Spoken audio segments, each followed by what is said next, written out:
Kirby's Return to Dreamland was the first proper traditional entry in the series after a long hiatus on home consoles, and had to redefine how many well-established features should work. The same goes for boss fights, which experienced a huge step up from what is usually expected. The reason why Kirby bosses are normally praised today for their excellent staging is probably this game, which is why it would be a shame to not rank them. In order to not create any confusions, here are the general rules this list will follow. I'm going to combine every boss with their hard mode counterparts, as most of them don't change things up too much and only slightly enhance the original. I will not judge any boss based on how this remake could have improved on them, since all the enemies are identical to the original release of the game. The post-game bosses of Magolor's epilogue are going to be ranked in a separate video, since they differentiate themselves enough from the originals to be judged on their own.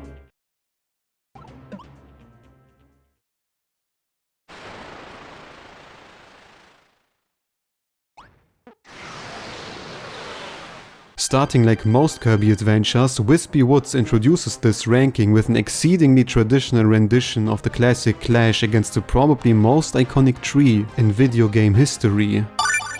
Everything plays out as you would expect, with dangerous apples falling from above and a surprisingly strong breath pushing Kirby and his squad away. It's not too uncommon to start this timeless fray with rather grounded moves, as the real struggle is about to start as soon as the health bar is reaching its second half. As a side note, this was the very first Kirby game which introduced the elementary formula of how a modern boss fight should work. After entering the second phase, most enemies go all out and reveal their secret strategy as a last-ditch attempt. Whispy is not so different in that regard, but the main reason why he keeps the last place is plainly being the first boss. His inhale technique really comes off as a surprise the first time you see it, and is a fantastic way to punish players who normally try to stick to his face. It forces you to keep a certain distance, yet it doesn't really change the way you would imagine a contemporary brawl against Whispy. Luckily, his harder counterpart makes up for this with a significantly more challenging version, and adds additional attacks on top of altered moves. Dodging the little tornadoes or getting caught off guard by poisoned apples raises the tension of the fight, keeps you on your toes, and emphasizes what I always appreciate to see in a proper Whispy clash, using the battlefield as the foe's playground. The only reason Whispy could not uplift this placement is the way too uneventful standard form. I understand that this is the first boss after a decade-old hiatus on home consoles. Nonetheless, it's still no excuse to play it so extremely safe. Fortunately, future renditions should make up for the lack of true creativity, making this Whispy Woods nothing more than a nicely looking but kinda outdated boss.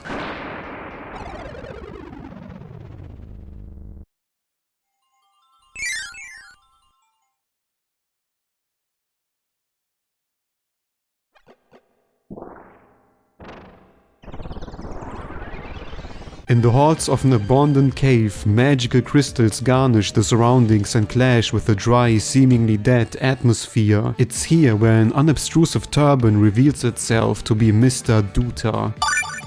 A powerful magician with the ability to summon living creatures out of his headgear. With occult skills like these, it's even more surprising to see the physical strength Mr. Dooter is able to show. His floating fists pack a serious punch, and on top of that, the mysterious magician is also able to acrobatically jump through the air. The hard mode version doesn't change things up too much and only enhances the already existing moves with their bigger or fiery counterparts. This boss is a logical follow-up to Whispy Woods and just misses the final punch to be considered a higher place than 9.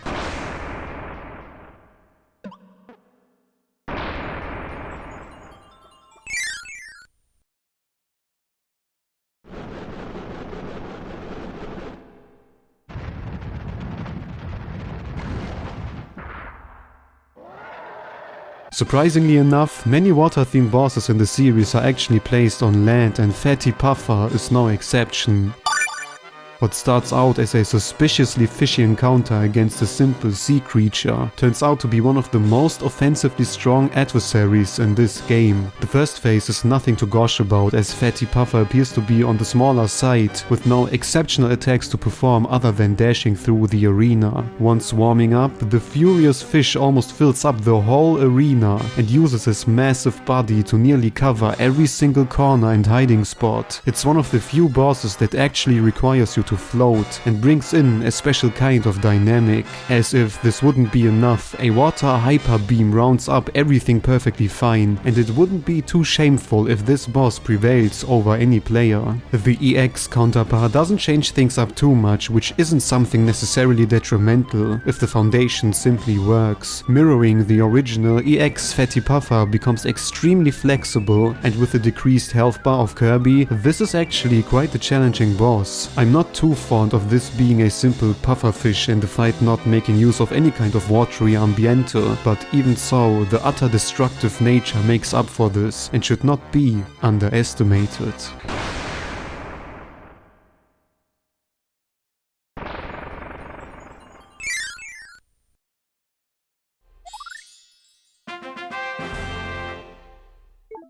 Before going further with this ranking, let's take the moment and appreciate a certain battle which was unfortunately cut in this remake. In the original Wii version, there was a minigame called Scope Shot, now replaced with a top-down shooter in this rendition, where you had to fight off different mechanical beasts by using the Wii remote. In 3 different levels, you encounter unique robot counterparts of known characters like Waddle Dees, Kawasaki or Robo DDD, now present in another minigame. Since this is theoretically only a side endeavor and has nothing to do with the main adventure, it would be quite a stretch to call these encounters bosses, but it's not hard to perceive them as ones. They have a life bar just like every other boss, need to be defeated, throw out various unique attacks, and pose a challenge by putting a timer on the screen. For a minigame, the presentation is surprisingly well done, and it's a shame we do not get the chance to scope shot in the deluxe version. If Magolor's ship counts as a boss in a gimmicky shooter section, then I see no difference including another gimmicky shooter section into this ranking. The reason why a side game is even above any other boss? Well, we are fighting huge mechs. Do I need any other reason to put it lower?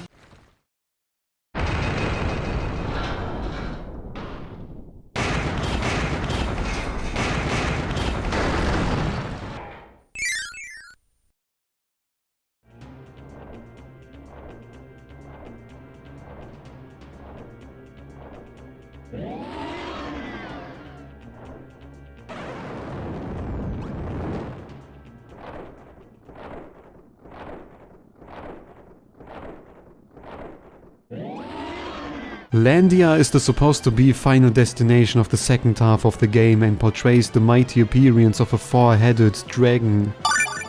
Entering Holkandra, this monster already proved his power by assaulting the Lore Starcutter once again, and it becomes immediately clear that this is a force to reckon with. The boss fight itself reflects his brutal nature with all sorts of different techniques, like the expected fire breath, wind beams and dashing through the arena. Naturally, this is only one side of the coin, as Landia is able to divide himself into 4 nearly identical smaller dragons, with one keeping the powerful Master Crown. If you're struggling with this encounter, try to attack the leader with the crown, as this dragon takes more damage than the other counterparts. What I particularly appreciate about this clash is how Landia is probably the only boss that makes use of 4 different players. No matter how crowded the battlefield becomes, everyone finds a target to assault, while single players enjoy a pleasant challenge for themselves. On top of that, with being a mere introduction to the actual climax of the game, it's delightful to see how Landia is not a reused or highly similar boss to any enemy before, as some Kirby games like to follow this path in order to pad out their finals. The only reason the dragon isn't higher on this list is probably because I wasn't exceptionally impressed either. EX Landia is once again just a harder version, and while this boss doesn't fall into any specific missteps, it's also not as grandiose of what is still to come.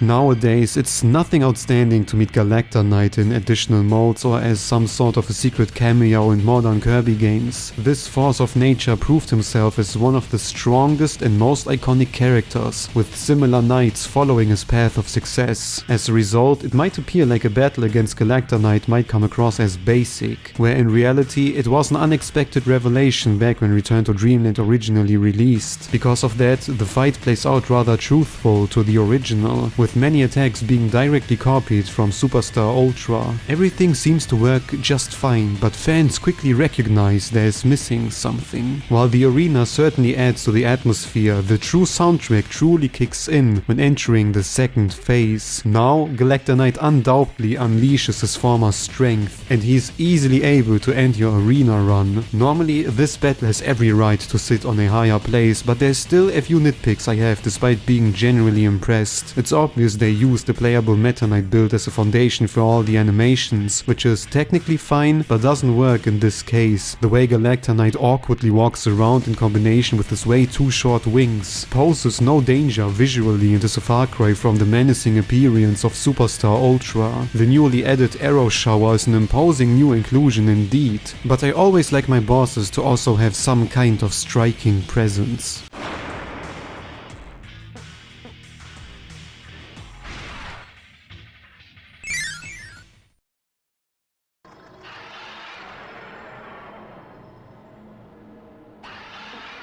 Grand Doomer is in the interesting position to be the seemingly final boss of the game. While it's pretty obvious for most players that it's certainly not the case, there's also the sense of mystery when entering this battle. What will happen next? Who guards the final part of the lore Star Cutter? All of these questions are protected by the Grand Doomer, the king of all Sphere Doomers, so to speak. On paper, there's a huge pit this boss could have fallen into. From a developer's perspective, it must have been very tempting to simply reuse the regular Sphere Doomer's boss design and lazily upgrade it with maybe one more attack and one more powerful skill. Luckily, this isn't the case at all, as Grand Doomer completely stays on his own wings and looks design-wise absolutely stunning. To deepen the illusion of a fake final boss, it's even necessary to use a super ability to finish off this ghost from another dimension. The EX counterpart is at least just as good as the original, and while everyone knows there will be something after this battle, it's still an amazing way to close up the first arc of the game.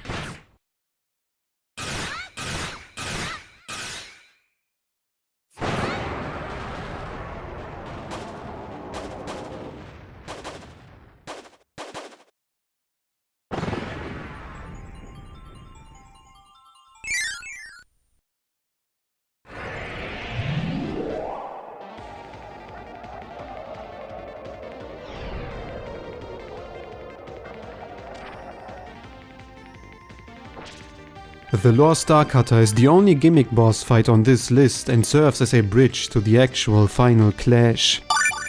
With Landia, you glide through another dimension and shoot in classic Kirby fashion from a safe distance while avoiding different projectiles. It's extremely reminiscent of past titles and by this point, somewhat of a tradition to get a shooting boss in every second entry. But what makes this encounter so special is the connection the players hold to this ship. Throughout the game, we travel through Popstar to collect missing parts in order to rebuild this powerful ancient galley, only to fight and possibly destroy it in the end. The music may be connected to this whole section as a whole, but I always considered it as the boss theme for this match, as often climactic Kirby music features the heroic theme of Kirby mixed with the melancholic tone of this dimension, reflecting the irony to fight what we once repaired. And it's not only the theming, atmosphere and tone that makes this specific shooting section so memorable. Every attack is extremely aggressive and can only come off as a surprise when unprepared. While some of them seem unfair at first glance, it's always possible to learn the pattern and dodge properly. Embellish this conflict with the proper EX version and we get an excellent kickoff to a bombastic climax.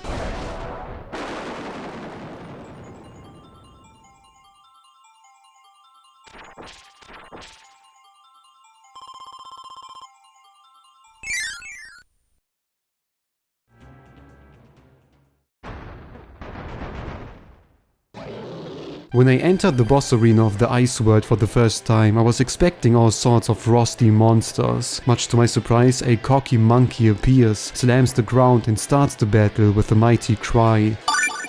What should follow is one of the most action-packed encounters on this list, as Goriath is one of the few enemies who actively changes the surroundings by destroying the ground now and again. It's not a big change, but makes everything much more dynamic, since you never know what could happen next. On top of that, he is able to perform various techniques, such as simply throwing ice balls crashing on the ground or sticking to walls. It's the first time you have to actively aim for your target, as all the other bosses before were either huge, slow or just easy to hit. The true highlight and only reason why this boss is still in the mind of many fans is obviously the second phase. Goriath lets out his inner weep and performs different kinds of skills viewers of certain shows will certainly recognize. The parallels are so shamelessly apparent that it only makes sense to completely embrace them. EX Goriath confirms that with his ultimate ace while being an amazing glow-up from the original. Everything about this fight is just so over the top and unexpected for an Ice World, making Goriath rightfully so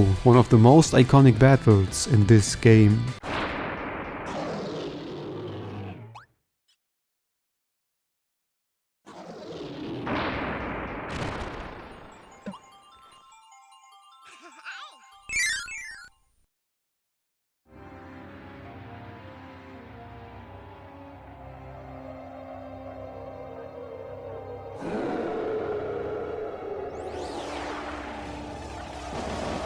Barely missing the #1 spot of this ranking, Magolor can proudly claim to be not only one of the best bosses in this game, but also one of the most iconic final fights in the whole franchise.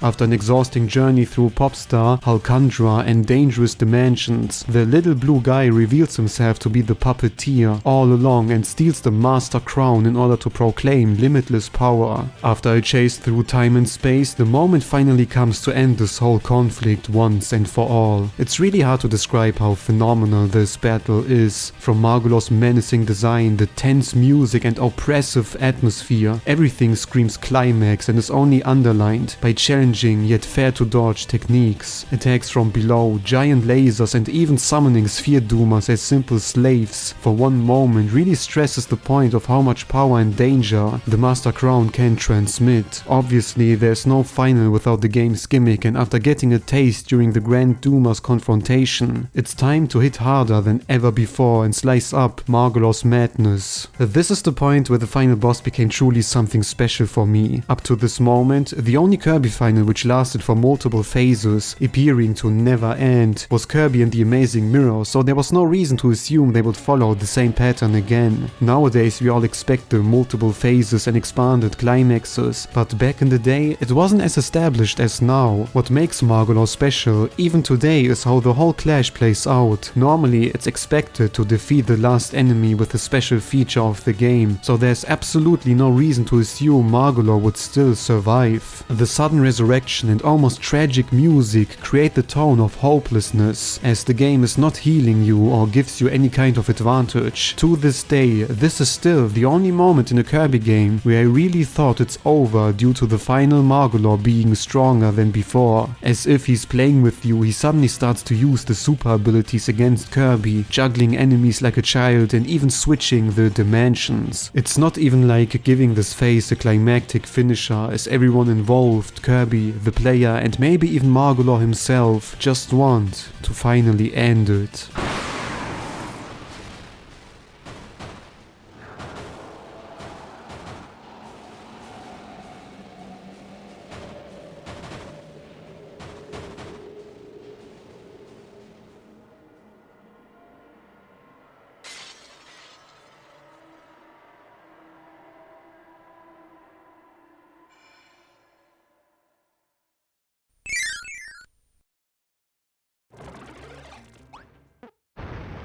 If you're a long-time viewer of this channel, this placement should not come off as an astonishment. Despite my bias and preference for robotic theming in general, Metal General could either be the best boss fight in this game or one of the most lackluster ones, depending on how you want to portray it. Entering this clash for the first time, you meet a rather smallish but all the more abrasive mechanical knight, throwing out bombs, beams and launching himself with a rocket. Everything seems to satisfy my joy of fighting a robot, but the only reason why this fight feels lackluster in the original run, because it isn't complete. Metal General by himself looks almost pathetic, like a standard villain in a level, and it doesn't portray the threatening appearance of a boss in the second last world. This, however, should change when you try to beat the hard mode of the game. Just as usual, Metal General looks a little different and performs stronger and new strategies like every other boss before. The triple rocket move is a great escalation, and overall you get the feeling they made the most out of this little guy. Once the fight is seemingly over, the elevator, which functions now, starts to elevate and the true battle begins. The red robot assaults with a giant mech from the background, similar to the one lost from the cancelled GameCube Kirby game. You can only deal damage when the robot stretches out his arms to the foreground, just like a certain boss from another Kirby game. As if all of this wouldn't be enough to make this boss the best enhanced version, there's also a third last phase, which admittedly doesn't last for too long, but lets the fight play out as a never-ending struggle. There's also the pleasing detail of the robot losing parts of his body as the health bar is being destroyed, something I would like to see more from other Kirby bosses. However you want to see it, there's no denial that Metal General is without a doubt the best and longest EX villain in the game, and I will never forget the unexpected moment when this fight turned from a somewhat disappointing letdown to my favorite confrontation in Kirby's Return to Dreamland.